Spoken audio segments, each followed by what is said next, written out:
دھرتی کو آگ لگا دوں گی، تمہیں جلا دوں گی، خود بھی جل مروں گی اور اسے بھی جلا دوں گی جو تمہارے نزدیک آنے کی کوشش کرے گی۔ میری بات تمہاری لیے انمول ہے، اسے وحشتوں میں نہ بدل دینا، ورنہ تمہیں ہر سو بکھری ہوئی انسانی جسموں کی راکھ ہی ملے گی۔ اتنا کہہ کر وہ کھنڈرات کے جانب چل دی اور میں سردی میں ٹھہرتا ہوا بس اسے ہی دیکھتا رہا۔ جب اندھیروں نے اسے روپوش کر لیا تو میں گھر آ گیا۔ جن راستوں سے چل کر گھر آیا وہ راستے پانی سے بھیگتے چلے گئے۔ آتے ہی میں نے کپڑے تبدیل کیے اور لحاف میں گھس گیا۔ سردی کی شدت نے مجھے بخار کر دیا۔ صبح گھر والے میری حالت پر تڑپ سے گئے کیونکہ میرا جسم سردی سے بالکل ٹھنڈا تھا۔ انہوں نے میرے گرد کوئلے گرم کر کے رکھ دیے اور کئی لحاف میرے اوپر دے دیے۔ میں نے گھر والوں کے لیے بہانہ تلاش کر لیا تھا کہ جھیل کنارے سے چلتے وقت پاؤں پھسل گیا تھا اور میں ٹھنڈے پانی میں گر پڑا تھا، لیکن ہوش بحال ہوئے تو تب پورا دن ایسے ہی گزر گیا۔ گرم کوئلوں نے میرے جسم میں حرارت پیدا کر دی تھی۔ میں نے اپنے کمرے میں ہی فیاض کے قتل کی خبر سن لی، لیکن چہرے پر خوف زدگی کے اثرات نمایاں نہ کیے، ویسے ہی حیران و پریشان رہا۔ 2 آدمیوں نے قبرستان سے گزرتے ہوئے فیاض کی لاش کو ایک گڑھے میں پڑا دیکھا تھا اور پھر چند لمحوں میں گاؤں میں شور برپا ہو گیا تھا کہ فیاض کا قتل ہو گیا ہے، اسے مار دیا گیا ہے۔ ایک ایک کر کے پورے گاؤں کے مرد قبرستان جا پہنچے تھے۔ وہاں جو بھی فیاض کی لاش دیکھتا تو خوفزدہ ہو جاتا۔ ہر کسی کی زبان پر اپنی اسٹوری تھی۔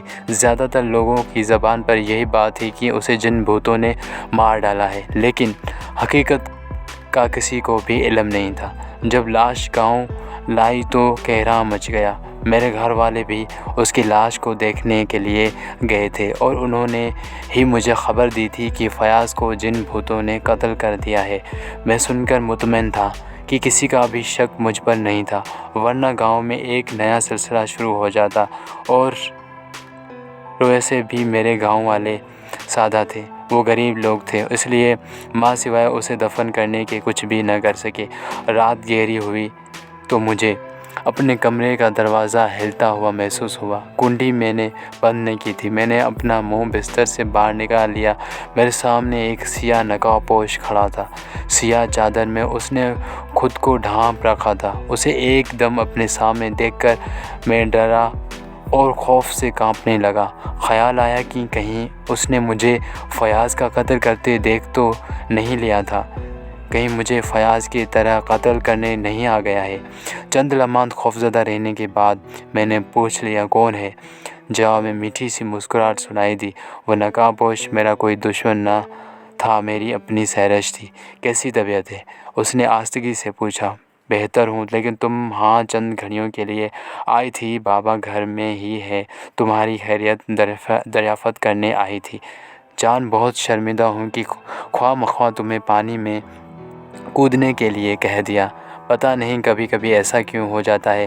بس چاہتی تھی جسے میں دل کی گہرائیوں سے چاہتی ہوں، وہ مجھ سے کتنا پیار کرتا ہے، ایسی آزمائش میں آئندہ کبھی نہیں ڈالوں گی۔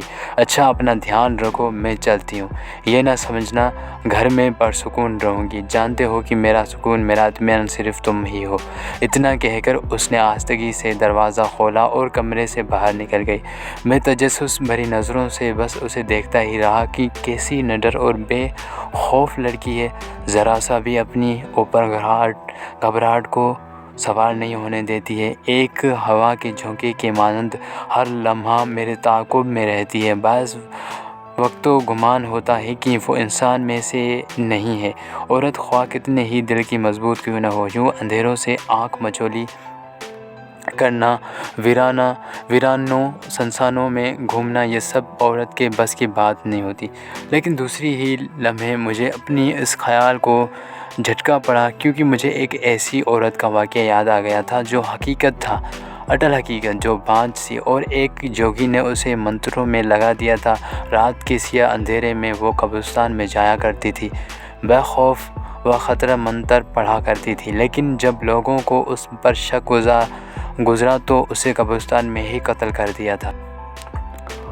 اس واقعے نے مجھے شک وسوسات سے باہر کھینچ لیا اور تسلیم کر لیا کہ میری سرش انسانی مخلوق ہے، وہ بھی نڈر اور مضبوط دل کی ہے۔ ہم دونوں پیار میں بہت آگے نکل گئے، لیکن کسی کو بھی ہمارے بارے میں معلوم نہ ہو سکا۔ کئی بار تو میں دن کی روشنی میں دیوانگی کے عالم میں کھنڈرات جا پہنچتا تھا اور اس سے جی بھر کر باتیں کر کے سکون حاصل کر لیتا تھا۔ اپنے کمرے میں لیٹے ہوئے مجھے سرش کی تمام داستان یاد آ گئی تھی، ایک ایک لمحہ، ایک ایک گھڑی یاد آ گئی تھی، اور میں جانتا تھا کہ جس طرح میں اس کے بغیر نہیں رہ سکتا، وہ بھی میرے بغیر نہیں رہ سکتی۔ محبت کی یہ آگ دونوں طرف برابر لگی ہوئی تھی۔ ہمارا ملاپ اکثر سیاہ راتوں میں ہوتا تھا، جب اس پر بے بسی اتر آتی۔ وہ ویرانوں سنسانوں سے گزرتے ہوئے میرے کمرے تک آ پہنچتی تھی، اور جب مجھے بے بسی ڈسنے لگتی تو میں ہر چیز بے نیاز ہو کر اس کے گھر تک جا پہنچتا تھا اور اسے دیکھ کر آنکھوں کی پیاس بجھا لیتا تھا۔ لیکن آج اس کی بکھری حالت، مرجھایا پن، لبوں پر طاری طویل خاموشی نے مجھے لرزا کر رکھ دیا تھا۔ تبھی کھنڈرات جا پہنچا تھا اور اس نے مجھے کڑے امتحان میں ڈال دیا تھا۔ مجھے اس کو حاصل کرنا تھا، ہر حال میں اپنانا تھا، اس امتحان میں پورا اترنا تھا۔ میں نے اس کا دیا ہوا کاغذ کھول دیا۔ ایک بھیانک سی شکل والے انسان کی تصویر اس کاغذ میں تھی، جس کے تن پر کپڑے بھی نہ تھے اور سر کے بال بھی ایسے تھے جیسے ایک دوسرے سے الجھے ہوئے ہیں۔ سانپ نہیں، یہ سرش کے باپ کو اغوا نہیں کر سکتا، یہ تو خود دنیا سے بیزار انسان ہے۔ فقیروں سے بدتر حالت ہے یہ، بھلا ایک وجہ اور دلیر انسان کو اغوا کیسے کر سکتا ہے؟ تصویر دیکھ کر میں سٹپٹا کر رہ گیا۔ سرش نے غلط تصویر دے دی ہے، حالانکہ تصویر میں ہیبت ناک چہرہ ہونا چاہیے تھا، جس کے کندھے پر لٹکی ہوئی بندوق ہوتی، آگے پیچھے ارد گرد محافظ ہوتے۔ مجھے سرش سے جا کر تصدیق کرنی چاہیے۔ تصویر دیکھ کر میں الجھنوں میں پھنسا دوبارہ گھر سے باہر نکل گیا۔ میرا رخ کھنڈرات کی جانب تھا، لیکن وہ مجھے قبرستان میں ہی ایک درخت کی اوٹ میں بیٹھی دکھائی دی۔ سرش، میں نے اسے پکارا، اور اداسیوں، غموں اور دکھوں بھرا چہرہ اس نے اوپر اٹھایا۔ اس کی آنکھیں آنسوؤں سے تر تھیں۔ میں تڑپ سا گیا۔ میں نے آج سے قبل کبھی بھی اسے ایسی خستہ اور گری ہوئی حالت میں نہ دیکھا تھا۔ نظریں آسمان کی طرف کر کے اس نے گہری سانس لی۔ تم گئے نہیں ابھی تک، وہ میرے بابا کو مار دے گا۔ دکھ میں لپٹی آواز مجھے سنائی دی۔ میں غمگین صورت کے ساتھ ہی اس کے قریب جا بیٹھا اور کاغذ اس کی جانب بڑھایا۔ سرش، یہ شخص جو اپنی زندگی سے بیزار ہے تمہارے بابا کو کیسے اغوا کر سکتا ہے؟ لگتا ہے پریشانی میں تم نے مجھے غلط تصویر دی ہے۔ میری بات پر اس نے گہری نظروں سے اس تصویر کی جانب دیکھا۔ یہی ہے وہ بے غیرت انسان جس نے میرے بابا پر اپنی گرفت ڈالی ہے۔ دیکھنے میں ایسا ہی، لیکن اس کے کارنامے بہت گھناؤنے اور خطرناک ہیں۔ رات اگر میرے بابا کو کچھ ہو گیا تو میں خود کو آگ لگا لوں گی۔ اس نے بے بسی کے عالم میں کہا، لگتا ہے تم مجھ سے سچا پیار نہیں کرتے ہو۔ اگر سچا پیار کرتے تو کبھی میرے پاس نہ آتے، بلکہ رات کی تاریکی میں دور، بہت دور نکل گئے ہوتے۔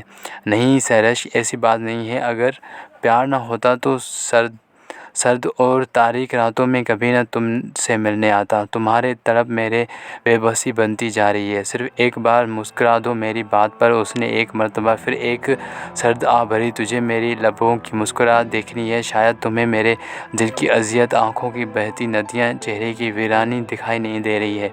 میں نے تم سے وعدہ کیا ہے کہ کامیاب لوٹو گے تو مجھے دلہن کے روپ میں مسکراتا ہوا دیکھو گے۔ جاؤ، خدا کے لیے جاؤ۔ وہ سیاہ پہاڑوں میں چھپا بیٹھا ہے، وہ بہت ظالم اور کمینہ انسان ہے، میرے بابا کو مار دے گا۔ میں خاموشی سے اٹھ کر کھڑا ہوا۔ میرا رخ گاؤں کی طرف نہ تھا، انجان اور ویران، کٹھن اور دشوار گزرا راستوں کی جانب ہو گیا۔ مجھے گھر والوں سے کیا کام تھا؟ مجھے تو اپنی سرش کے آنسوں کی بے بسی، اس کی اداسی اور اس کی غمگین صورت عزیز تھی۔ مجھے اس کے لیے کچھ بھی کر گزرنا تھا۔ میں رات بھر اس سمت چلتا رہا جس سمت میری سرش نے مجھے کہا تھا۔ مجھے کالے پہاڑوں تک پہنچنا تھا، اس کے بابا کو چھڑا کر لانا تھا، اس کے لبوں پر مسکراہٹ دیکھنی تھی۔ میں چلتا ہی رہا۔ سورج کے لپٹنے سے پہلے ہی میں کئی گاؤں کراس کر چکا تھا۔ میرا رخ ان پہاڑوں کی جانب تھا جس میں وہ خبیث انسان چھپا بیٹھا تھا۔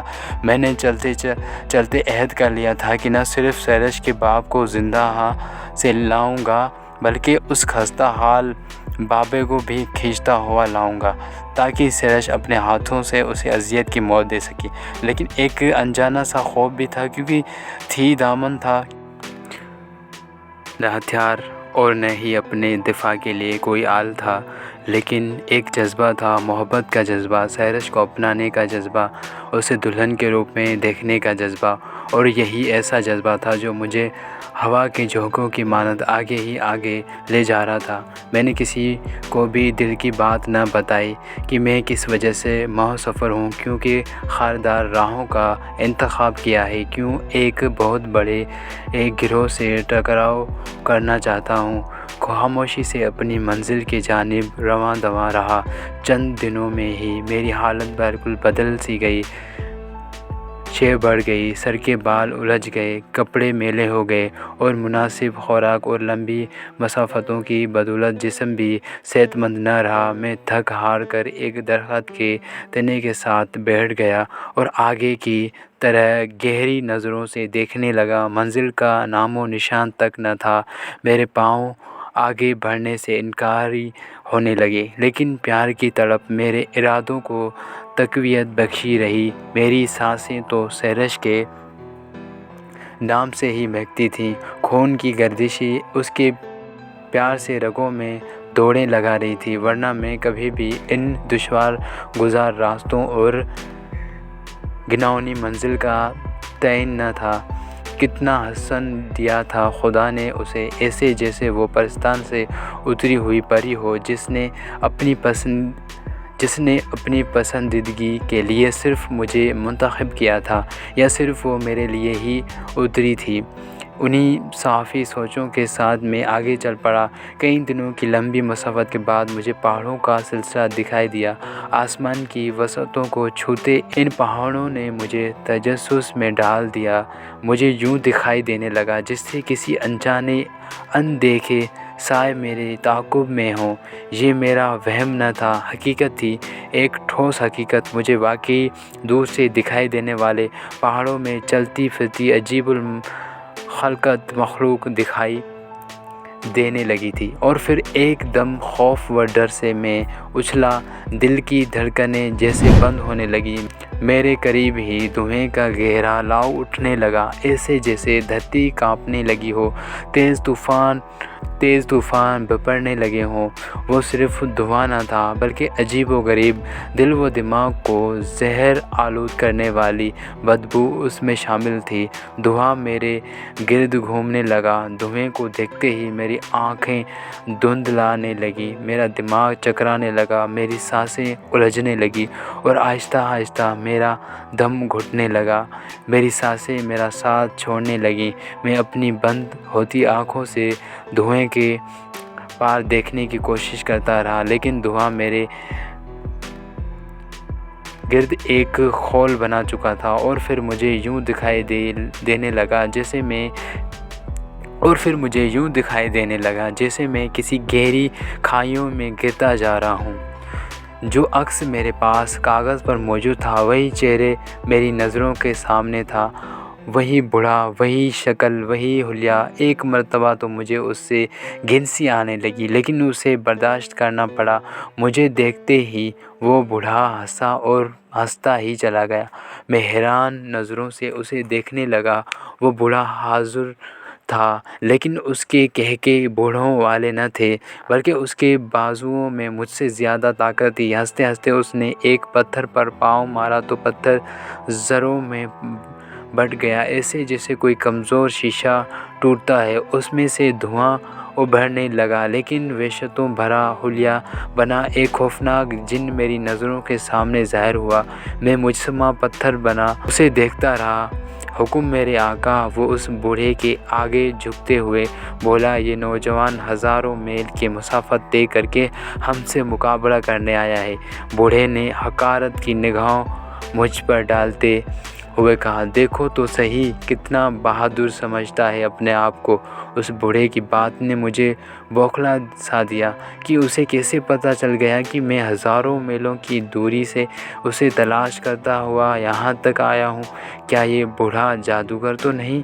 میری سوچ پر وہ ہنسا اور بولا، بچے میں جادوگر ہی ہوں، بہت بڑا جادوگر۔ تم جاننا چاہتے ہو نا کہ تم کسے بچانے اور چھڑانے آئے ہو؟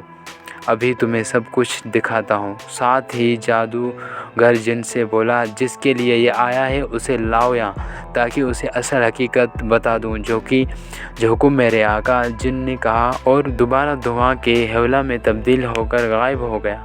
میں اس کے دوبارہ آنے کا منتظر تھا اور اس لمحے میں یوں لگ رہا تھا جیسے میں نے یہاں آ کر زندگی کی سب سے بڑی غلطی کی ہے۔ لیکن نہیں، میں نے غلطی نہیں کی ہے۔ مجھے سیرش کو اپنانا ہے، اپنے وعدے کو پورا کرنا ہے۔ میں اس بوڑھے کا خاتمہ کر دوں گا، ہاں اس کا خاتمہ کر دوں گا، اسے ہمیشہ کے لیے ختم کر دوں گا۔ میں اپنی سوچوں کو تقویت دینے لگا کہ ایک دم وہی جن دوبارہ حاضر ہوا۔ اس کے ہاتھوں میں اس جیسا ایک اور جن تھا جو خونی زنجیروں میں جکڑا ہوا تھا۔ اس بوڑھے نے ایک گہری نظر اس پر ڈالتے ہوئے مجھ سے کہا، جانتے ہو یہ کون ہے؟ نہیں، تم نہیں جانتے، میں جانتا ہوں، میں بتاتا ہوں تمہیں۔ یہ ایک باغی جن ہے، سحر کا باپ ہے۔ کیا میں بوڑھے کی بات پر چونکا؟ ہاں، یہی حقیقت ہے۔ جس سے تم محبت کرتے ہو وہ انسان نہیں، اس کی بیٹی ہے، ایک جن زادی ہے، اور یہ جن ایک قاتل ہے، میرے بیٹے کا قاتل ہے، میرے خاندان کا قاتل۔ منتروں کے دوران اس نے میرے خاندان کو ایک ایک کر کے ختم کر دیا تھا۔ میں اپنے منتروں کو چھوڑ دوں، لیکن میں نے خاندان کو قتل تو کروا لیا، لیکن منتر نہ چھوڑے۔ تب سے یہ بھاگ نکلا تھا، ساتھ ہی بیٹی کو بھی لے گیا تھا۔ میں اس کا برسوں پیچھا کیا، لیکن یہ وہ ملک چھوڑ چکا تھا جہاں میں رہتا تھا۔ مجھے پتہ چلا تو میرے جن مجھے اس ملک میں لے آئے، اور اسے پتہ چلا تو اس نے دوڑ لگا دی۔ پھر مجھے پتہ چلا کہ وہ فلاں جگہ ہے، لیکن اس کی بیٹی کسی محفوظ ہاتھوں میں ہے، کسی بزرگ کے حصار میں بند ہے۔ سو میں نے اپنے خاندان کے قاتل جن کو اٹھا لیا۔ بس یہی کہانی تھی میری اور اس جن کی، اور شاید تمہاری بھی۔ بوڑھے کی باتوں نے مجھے نہ صرف حیران و پریشان کر دیا، بلکہ میں سوچوں میں بھی الجھ گیا تھا کہ کیا جس سے پیار کرتا ہوں وہ انسان نہیں ہے، جن زادی ہے؟ میرے دل کی ایک کونے سے آواز آئی کہ راحت، وہ چاہے انسان ہے یا جن زادی، تمہاری محبت ہے، اور اس کی محبت بھی صرف تمہارے لیے ہے۔ وہ تمہارے انتظار کر رہی ہے، اسے تمہاری محبت پر اعتماد ہے، اور جس کے لیے تم ہزاروں میل پیدل چل کر ان پہاڑوں پر آئے ہو۔ کیا ناکام واپس جاؤ گے؟ ہرگز نہیں، تم نے اس کو اپنانا ہے، ہاں اپنانا ہے۔ تب میں بوڑھے کے قدموں میں بیٹھ گیا، اس کے سامنے ہاتھ باندھ دیے اور کہا، بابا جی، یہ قاتل ہے، باغی ہے، جو بھی ہے، اسے معاف کر دو۔ آپ کا خاندان اب واپس تو نہیں آ سکتا ہے۔ اگر آپ نے تیش میں آ کر اسے جلا دیا تو یہ مر جائے گا، اگر یہ مر گیا تو اس کی بیٹی مر جائے گی، اگر اس کی بیٹی مر جائے گی تو میں بھی زندہ نہیں رہ پاؤں گا، کیونکہ مجھے اس سے محبت ہے، اسے اپنانا ہے، میری زندگی کی خواہش ہے، اور وہی میرا سب کچھ ہے۔ میری بات سن کر بوڑھا تیش میں آ گیا اور چیختے ہوئے بولا، بچہ، تم نے 2 لفظوں میں کہانی ختم کر ڈالی ہے، لیکن میری کہانی 2 لفظی نہیں ہے۔ اس باغی جن کو پکڑنے کے لیے مجھے کئی ملکوں، شہروں، جنگلوں، پہاڑوں، بیابانوں میں جانا پڑا ہے، اپنی زندگی اس کے پیچھے تباہ کر بیٹھا ہوں، اور جب پکڑا ہے تو تم اس کے ہمدرد بن کر آ گئے ہو۔ بوڑھے کی بات نے مجھے سر سے پاؤں تک ہلا دیا۔ تب میں نے کہا، میں آپ کے پاؤں میں گر پڑتا ہوں، اس کی سزا مجھے دے دو، لیکن اسے کچھ نہ کہنا، ورنہ میری محبت مجھ سے بچھڑ جائے گی۔ وہ بوڑھا نہ مانا